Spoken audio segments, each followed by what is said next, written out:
pessoal, estamos mais uma vez aqui para poder tratar de alguns pequenos assuntos, discutir alguns temas que eu achei pertinente que a gente pudesse falar, embora não esteja na grade, na programação oficial do Enseja, mas são temas que a gente enxerga no dia a dia, que a gente discute no dia a dia, que muito provavelmente vocês já devem ter ouvido falar na televisão, nos jornais ou algumas outras pessoas comentando também, né? E essa nossa conversa de hoje surgiu justamente de uma demanda da nossa última aula, onde a gente falou um pouco, né, sobre a questão ambiental, né, e de que maneira que a gente pode equalizar, né, a economia, certo, com o meio ambiente, certo? Então, dois temas, né, surgiram naquele momento que eu achei mais interessante que a gente pudesse se aprofundar, né? Um deles é o Índice de Desenvolvimento Humano, o IDH, certo? E o outro, certo, que a gente vai poder conversar um pouquinho também, é o PIB,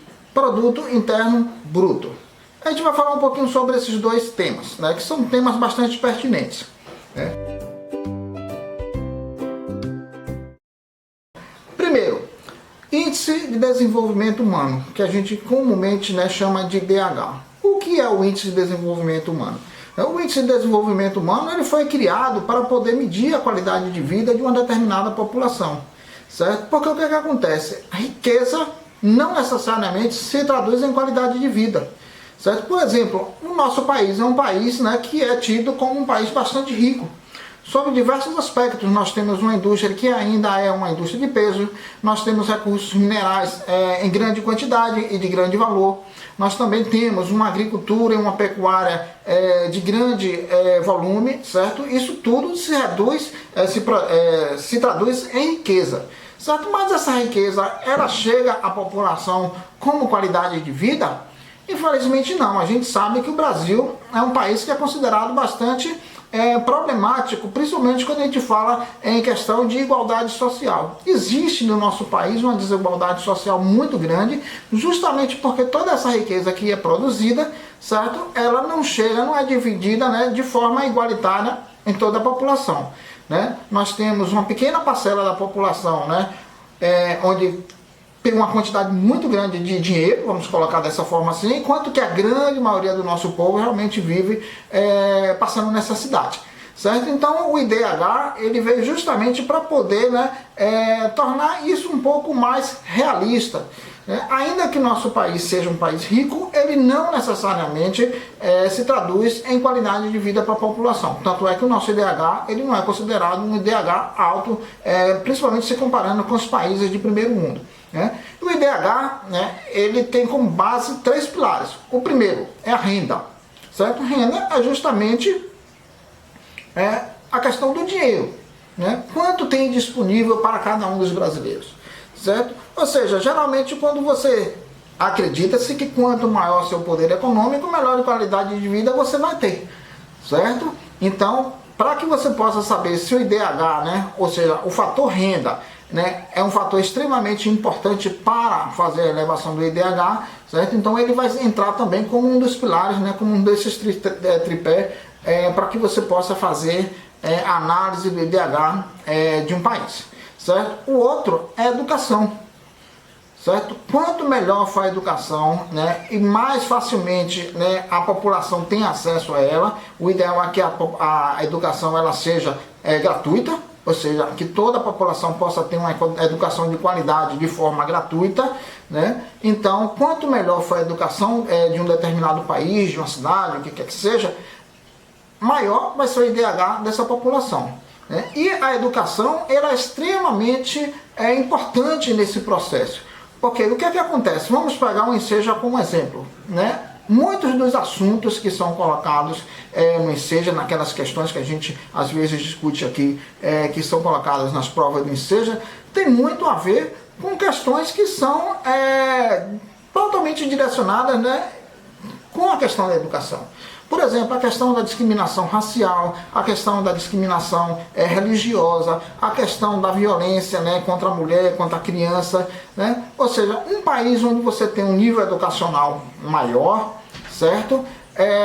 a princípio, acredita-se que esses problemas eles devam ser de muito menor intensidade. Ou seja, países muito bem educados, você tem uma tendência de reduzir a questão da discriminação. Né? Nosso país é um país extremamente desigual, certo? E principalmente porque você tem qualidades de educação entre o ensino público e o privado muito diferenciadas. Né? O que se resume também na questão da renda. Ou seja, aquela população que tem maior possibilidade de renda, ela tem acesso a uma educação de melhor qualidade. Né? Enquanto que, infelizmente, a grande maioria da nossa população, certo, depende ainda do ensino público, em que o nosso país a gente não vê, infelizmente, vários governos que já se passaram por aí, não investiram da forma necessária em educação. E o terceiro pilar que a gente pode colocar é a longevidade, o que vai se traduzir claramente como saúde.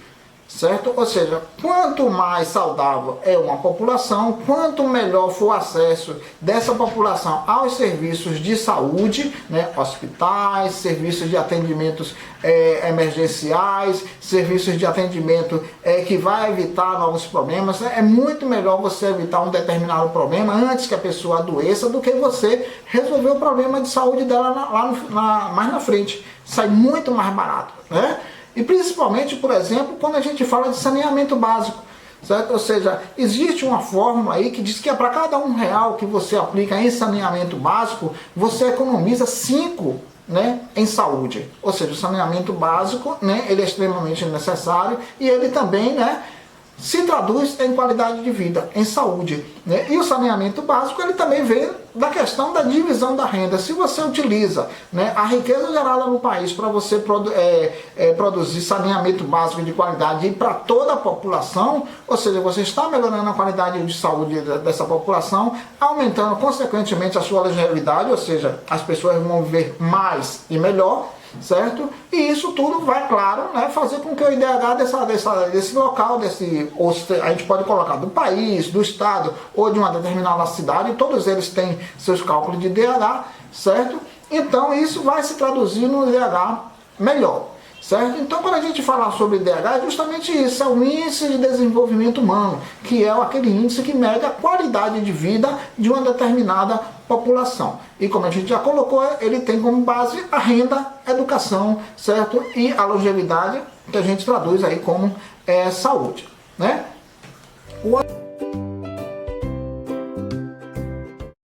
Outro tema que a gente também comentou na última vez é o Produto Interno Bruto. PIB, né? Que nada mais é do que a soma de toda a riqueza que é produzida em um determinado estado, país ou município, certo? Num determinado período de ano, né? Você pode medir o PIB mensal, pode medir o PIB trimestral, né? Aqui no Brasil a gente geralmente ouve o PIB do trimestre, né? Quando você tem dois trimestres onde o PIB ele se traduz de forma negativa, a gente diz que o país está entrando em recessão, ou a cidade está entrando em recessão, o estado, o que quer que seja, certo? Mas geralmente o PIB ele é colocado de forma anual. Né? O PIB do ano de um determinado país, né, ele aumentou, diminuiu tudo. Então o PIB é justamente isso, Produto Interno Bruto, ou seja, a soma de toda a riqueza gerada em um país, estado ou município em um determinado período de tempo, que a gente vai considerar o mais importante, o PIB anual, certo? E esse PIB, essa produção de riqueza, ela está baseada na questão dos conceitos dos setores de economia. Né? E quais são esses setores da economia? Né? O primeiro, que a gente vai colocar aí, setor primário. É aquele setor que é representado pela agricultura, né? Pela pecuária, o extrativismo vegetal e mineral. Ou seja, é a produção básica, né? É a base da nossa cadeia produtiva, onde você vai produzir os insumos necessários para que você possa produzir bens de consumo. Certo? Então, por exemplo, nós temos uma agricultura extremamente forte. O Brasil ele é muito forte no setor primário.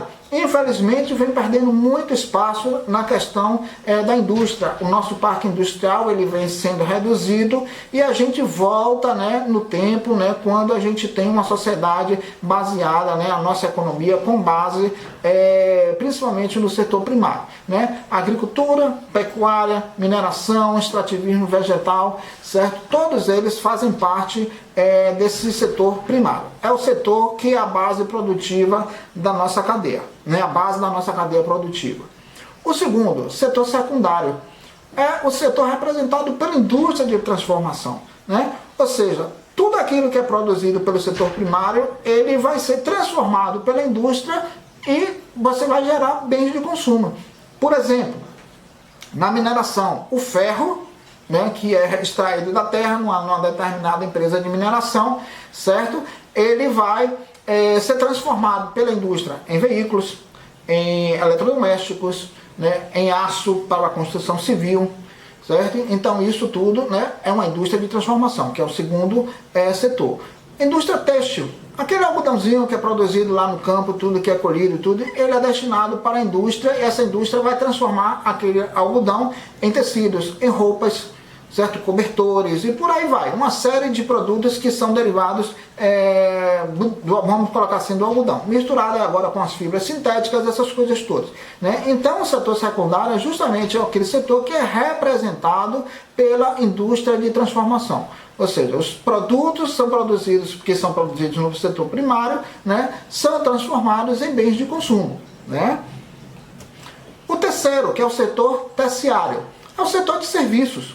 Lojas, supermercados, o médico que você consulta, o dentista que você vai consultar lá para poder cuidar de seus dentes, o salão de beleza, onde você vai cortar o cabelo, onde você vai fazer a unha, né, vai fazer a barba, né, ou então vai descolorir o cabelo, né, todos esses, né, fazem parte do setor terciário, certo? Então o que acontece? Também entra aí os bares e os restaurantes, né, naquele final de semana, quando depois de uma semana de trabalho cansativo e tudo, todo mundo gosta de um barzinho, né, um restaurantezinho com a família para poder descontrair. Todos eles fazem parte do setor terciário. É um setor que mais cresce, é o setor que mais gera emprego no nosso país, certo? Não só no Brasil como no mundo, o setor terciário, ele atualmente ele se traduz em grande força, né, em grande fonte de riqueza, né? E por último, muito mais recentemente, as pessoas vêm falando na questão do quarto setor, né? Além daqueles três que são os clássicos, né? Setor primário, secundário e terciário, que a gente acabou de falar, de mais ou menos uns 20, 25 anos para cá, vem surgindo uma nova classificação de setor, que seria o quarto setor. O que é esse quarto setor, né? E por que ele surgiu há mais ou menos há pouco tempo? Porque é o setor que é representado pelas empresas de tecnologia e também pelas ONGs, né, que são aqueles organismos que prestam assistência, né, principalmente em lugares onde você tem uma deficiência muito forte do Estado, né? Por exemplo, o continente africano tem uma grande quantidade de ONGs, né, principalmente Médicos Sem Fronteiras e por aí vai, né, que atuam nesses territórios. No Brasil também tem, né, principalmente quando a gente fala das nações indígenas e tudo, que são muito assistidas pelas ONGs, né? E também as empresas de tecnologia. Hoje em dia a gente fala muito sobre, por exemplo, WhatsApp, sobre Google, né, Instagram, né, o Facebook.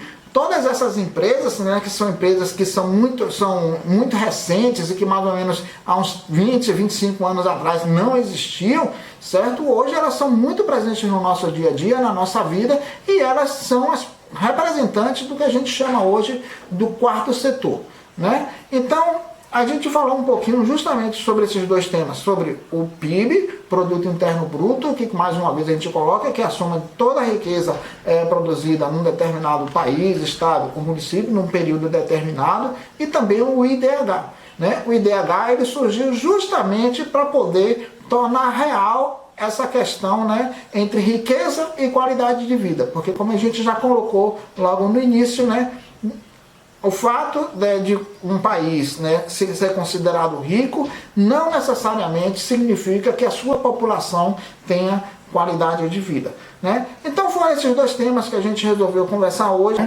Muito obrigado, ficamos por aqui e até uma próxima.